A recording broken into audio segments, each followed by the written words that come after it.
దహన కృతమున్మూలితవతా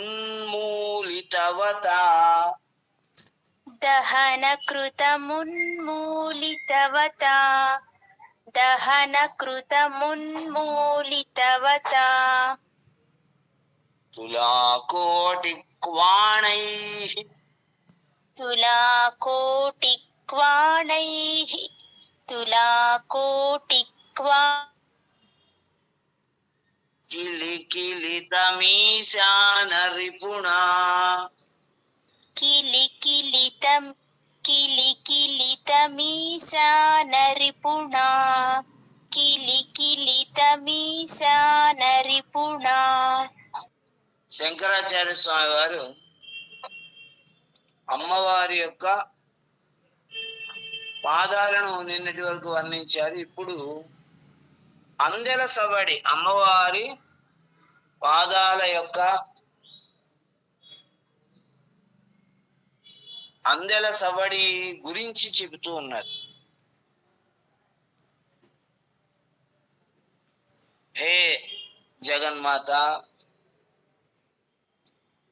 ఓ ఆదిపరాశక్తి, మృషా గోత్రస్ఖలనం, అకస్మాత్తుగా మరొకరి పేరు చెప్పడం వల్ల వైలక్ష్యనమితం, ఏమి చేయాలో తెలియక నమస్కరించినటువంటి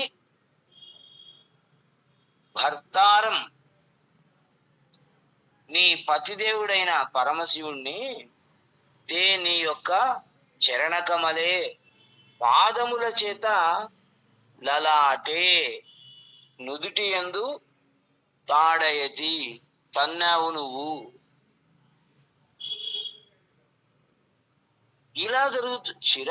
ఇలా జరుగుతూ ఉంటే చిరాత్ చాలా కాలం నుండి నీ పైన పగతో ఉన్నటువంటి దహనకృతం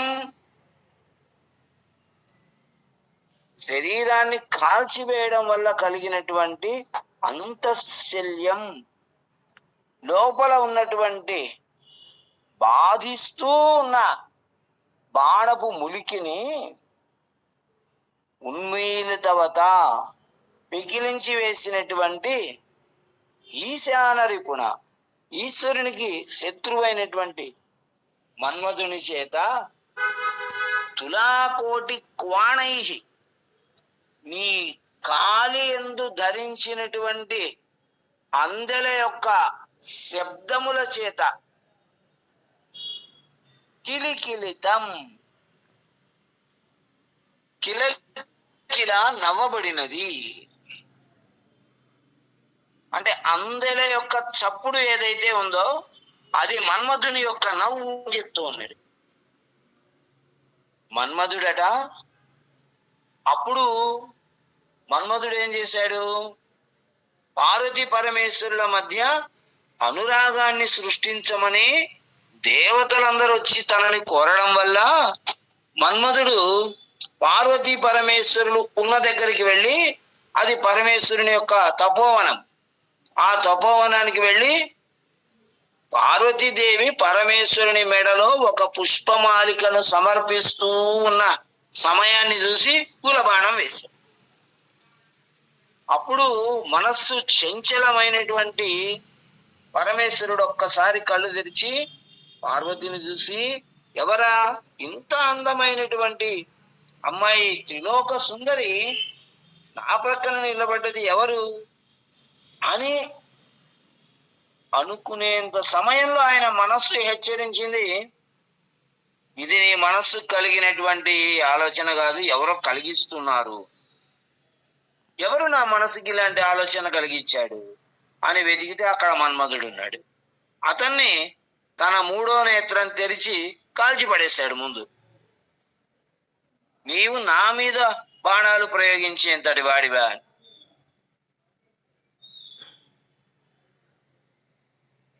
కాల్చి పడేశాడు. ఆ తర్వాత రతీదేవి వేడుకోవడం వల్ల, రతీదేవి అంటే మన్మధుని భార్య, వచ్చి వేడుకోవడం వల్ల మన్మధునికి ఒక అంటే శరీరం కాలిపోయినా కూడా ఆయన నీకు మాత్రం కనిపిస్తూ ఉంటాడు. మన్మధుడికి శరీరం లేకపోయినా కూడా ఆయన చేయాల్సినటువంటి ఆయన స్త్రీ పురుషుల మధ్య అనురాగాన్ని సృష్టించే కార్యాన్ని శరీరం లేకుండానే చేస్తాడు అని ఒక వరం ఇచ్చాడు. అందుకని మన్మథుడు అనంగుడయ్యాడు, శరీరం లేనివాడయ్యాడు. ఆ రోజు నుంచి మన్మథుడు ఈ శివునికి ఏదైనా జరిగితే బాగుంటుంది అని అతను మనస్సులో ఒక కసి పెట్టుకున్నాడట, ఒక పగ పెట్టుకున్నాడు అన్నట్టుగా మనకు కవి వర్ణిస్తున్నాడు. మనస్సులో అతని హృదయంలోకి ఒక బాణం దిగినట్టు దిగింది. చిరాదంత శల్యం, చాలా కాలం నుంచి మనస్సులో ఒక బాణపు ములికిలా దిగి ఉన్నటువంటి తన పగని ఉన్మూలితవత, దాన్ని గట్టిగా లాగి బయటికి తీసి అవతల పడేశాడు. అమ్మయ్య, ఇప్పటికి నా బాధ తీరింది, భలే జరిగింది శివుడికి అనుకున్నట్ట. ఏమి జరిగింది ఇక్కడ? శివుడు గోత్రస్ఖలనం చేశాడు. గోత్రస్ఖలనం అంటే భార్యని వేరే అమ్మాయి పేరు పెట్టి పిలవడం. ఏమను, ఓ పార్వతి, గౌరీ, శైలజ అనాల్సింది ఒకటి, ఏ గంగా అనో భాగీరథి అనో ఏదో పిలిచేశాడు టక్కని. అలా భార్యను వేరే అమ్మాయి పేరు పెట్టి పిలిస్తే ఊరుకుంటుందా ఆవిడ? ఇంకా దాన్ని అలా పిలవడాన్ని గోత్రస్ఖలనం అంటారు. మనస్సులో మరొకరి పైన మక్కువ ఉన్నప్పటికీ కూడా భార్య దగ్గర ప్రకటన చేయరు పురుషులు. కానీ పొరపాటుగా ఏదో వేరే పరధ్యాసలో ఉన్న సమయంలో చెటక్కున ఒక్కసారి బయటికి అనేసారనుకోండి, ఇంక అయిపోయింది, ఇంకా బుక్ అయినట్టే వాళ్ళ దగ్గర. ఇప్పుడు పరమేశ్వరుడి పరిస్థితి అదైంది. ఆయన ఏ పరధ్యానంలో ఉండి ఏదో ధ్యాసలో ఉండి గోత్రస్ఖలనం చేశాడు. పార్వతి దగ్గర వేరే అమ్మాయి పేరు చెప్పి పెట్టేశాడు. పెట్టిన మృతా కృత్వా గోత్రస్ఖలనం, అకస్మాత్తుగా పరమేశ్వరుని నోటి నుండి గోత్రస్ఖలనం జరిగింది. వైలక్ష్య నమితం, వైలక్ష్య ఏమి చేయాలి ఇప్పుడు? ఏదో రకంగా దాన్ని కప్పిపుచ్చుకోవాలి. లేదు, ఆమె నా పరమ భక్తురాలు, ఆమె ఆపదలో ఉంది, అందుకని ఆమెకు నేను సహాయం చేయాలనుకుంటున్నాను, ఇలా ఏదో ఒకటి ఒక అబద్ధం చెప్పి ఆ సన్నివేశాన్ని కప్పిపుచ్చాలి. కాబట్టి ముందుగా ఆయన ఏం చేశాడు? అమ్మవారి పాదాలకు ఒక నమస్కారం చేసేసాడు. అది ఎలా కాదు, ఇలా అని చెప్పి ఏదో చెప్పబోయి ఇంకా ముందు నమస్కారం చేసేద్దాం, ఆ తర్వాత అన్నీ ఆవిడ వింటుందని నమస్కారం చేస్తే, చరణ కమలే, నీ రెండు పాదార విందాలతో నువ్వు లలాటే, ఆయన యొక్క నుదుటి భాగంలో భర్తారం, నీ పతిదేవుణ్ణి తాడయతి కొట్టావు. చూడెంత పని చేసావో. ఆయన మహానుభావుడు, పరమేశ్వరుడు. ఆయన పొరపాటుగా చిన్న పని చేస్తే నీవు నీ పాదంతో ఆయన నుదుటి పైన కొట్టావు. నుదుటి పైన కొట్టడం అంటే నుదుటి పైన మూడవ కన్ను ఉంటుంది శివుడికి. శివుడికి మూడవ కన్ను ఉంది. ఆ మూడవ కన్ను తెరిచింటేనే కదా ఈ మన్మధుడు కాలిపోయాడు. కాబట్టి ఆ మూడవ కంటి మీద పార్వతీదేవి పాదంతో కొట్టడాన్ని చూసి ఈయన చాలా సంతోషించాట మన్మధుడు.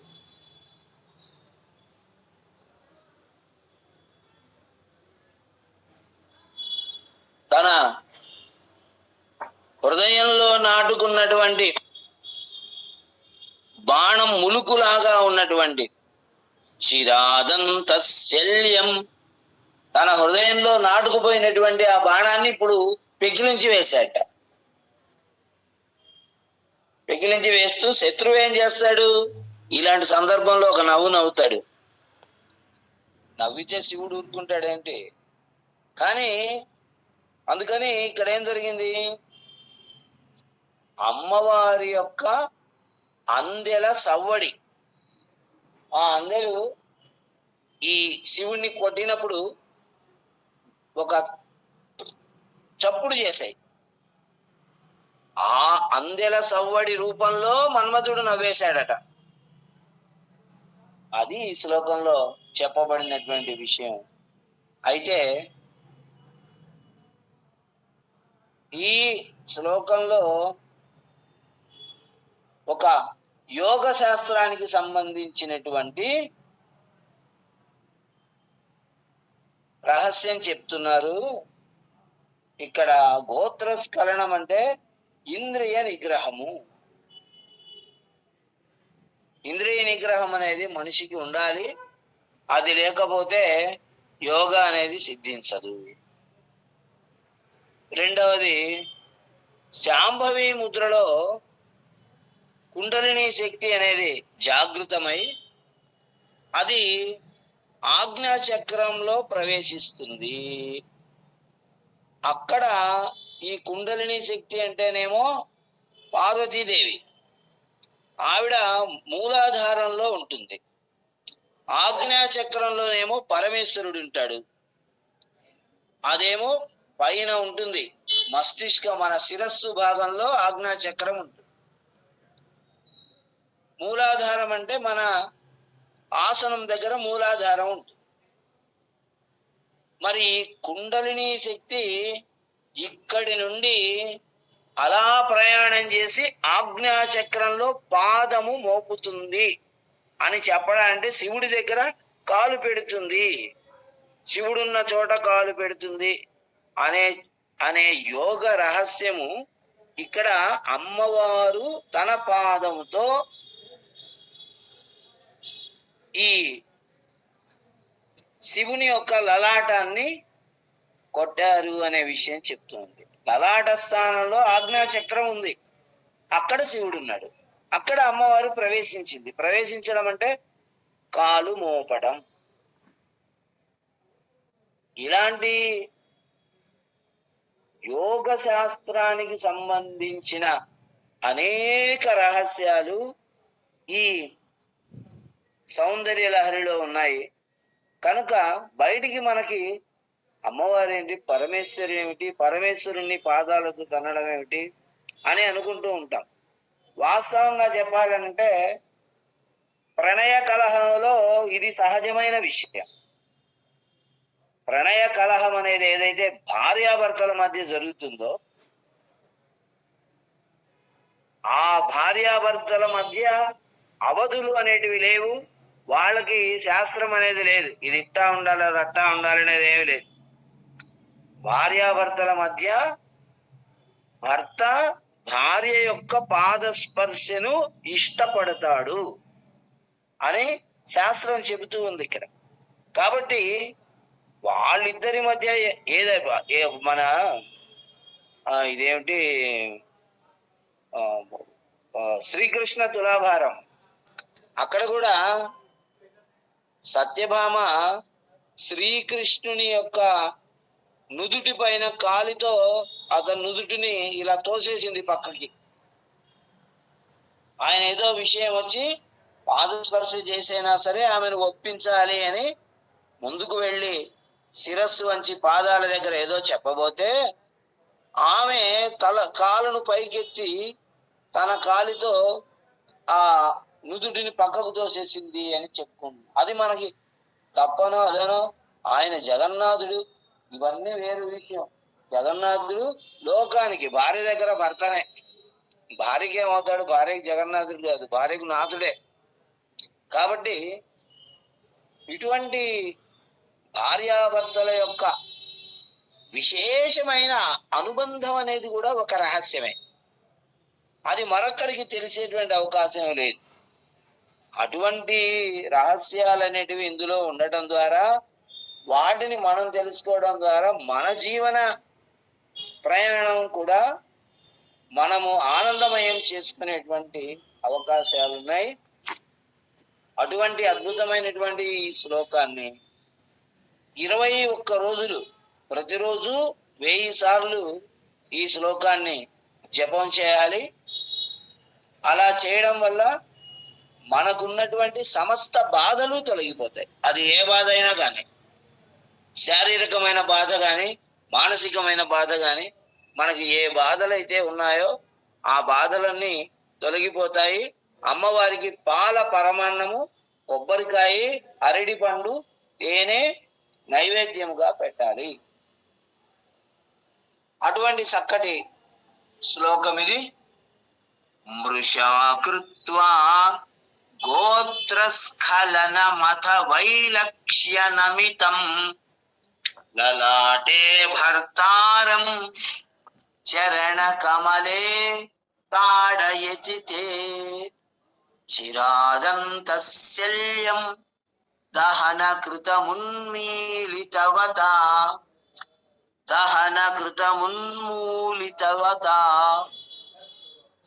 తులాకోటి క్వాణైః కిలికిలితమీశానరిపుణా దహన కృతమున్మూలితవతా తులాకోటి క్వాణైః కిలికిలితమీశానరిపుణా.